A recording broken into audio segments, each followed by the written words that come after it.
I think what I can best do is be more of a coach and share my experience, share my own journey.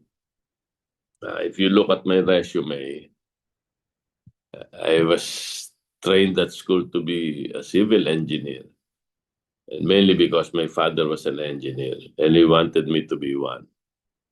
As a young student, I've always dreamt of being a journalist. I'm the editor of the school organ. I wanted to write, but my father prevailed upon me that my future is better in engineering. So as much as I didn't really love that course, I had to finish it, get a license, and work as an engineer. But in the early 80s, the work of an engineer, a professional engineer in the Philippines, when the economy was worsening because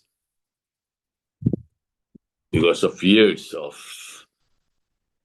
mismanagement of the economy, the best job for an engineer is to go to the Middle East. That's where a lot of my classmates went. And in a year after they came back, may hepatitis na silang lahat. Nakakwintas ng ginto, nakangipin ng ginto, nakasingsing ng ginto. And they're proud of that. But I decided to stay because I got married and I have a family to raise. And I guess that is how I've approached my journey.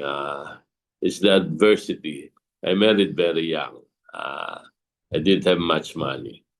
You're just full of dreams and love for your partner. But